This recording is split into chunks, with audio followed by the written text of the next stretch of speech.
يلي بيدعي حماية المدنيين وحماية أهل بلده وأهل مدينته، وما بيقبل بمؤسسات الدولة من بداية التحرير لليوم بدخول الأمن والأمان عليها، ما له حق أبدا إذا صار عليه شيء يتهم أو يحمل المسؤولية للدولة ومؤسساتها، ما له حق أبدا.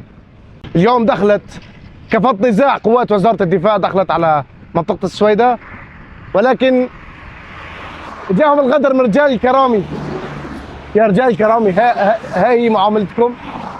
دخلوا حتى يبسطوا الامن والامان، قوات امن عام وقوات وزاره الدفاع دخلوا عليكم ليحموكم، بيتم غدرهم على بوابات محافظه السويداء.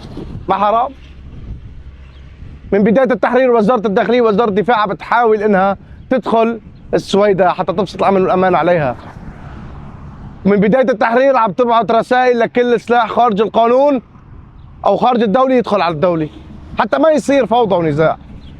الفوضى والنزاع اللي صار بالسويداء خلال اليومين هذا هو سببه السلاح اللي خارج الدولة. من برا لساننا طلع على لساننا شعر ونحن نقول اللي بايده سلاح يسلمه للدولة. خلينا بقى نعيش، خلينا بقى نعيش من دون دم. تعلمتوا؟ ترى نحن 14 سنة دم، فاللي كان قاعد ما عم بيصير عليه شيء لا تاخذنا، يعني ترى نحن ملينا من كلمة دم. وزارة الدفاع ما بعرف شو بقى ممكن اليوم تقدم. لازم تحسم الامر وزارة الدفاع ووزارة الداخلية حتى تبسط الامن والامان على اهلنا في السويداء.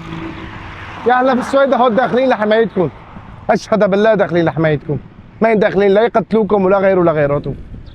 بس اللي عم يدخل هاي الفكرة في روسكم هو اللي بده شايل هو سلاحه.